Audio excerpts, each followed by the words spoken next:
PSM Makassar resmi melepas Asnawi Mangku Alam Bahar ke klub kasta kedua Liga Korea, Ansan Greeners. Bek kiri PSM Makassar dan Timnas Indonesia ini dikontrak usai PSM Makassar dan Ansan Greeners menemui kata sepakat. Meski kontrak Asnawi di PSM masih tersisa 1 musim, namun PSM bersedia melepas untuk pengembangan karir sang pemain, apalagi situasi sepak bola di tanah air yang tidak pasti.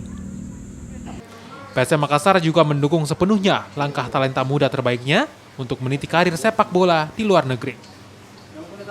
Perpindahannya ke klub Ansan Greeners sudah selesai. Sebelumnya memang kita belum bisa membahasakan resmi karena memang belum selesai segala urusannya, administrasinya. Hari ini selesai dan akhirnya PSM Makassar mengumumkan bahwa Asnawi Mangku Alam resmi dilepas dan akan menuju ke klub Liga 2 Korea Ansan Greeners. Pemain berusia 21 tahun ini memulai debutnya di PSM Makassar pada tahun 2017 lalu. Asnawi Mangku Alam Bahar merupakan putra dari legenda PSM Makassar, Bahar Muharram. Keputusannya bergabung dengan Ansan Greeners membuatnya menjadi pemain Indonesia pertama yang berkiprah di negeri ginseng. Arif Tirtana, Kompas TV, Makassar.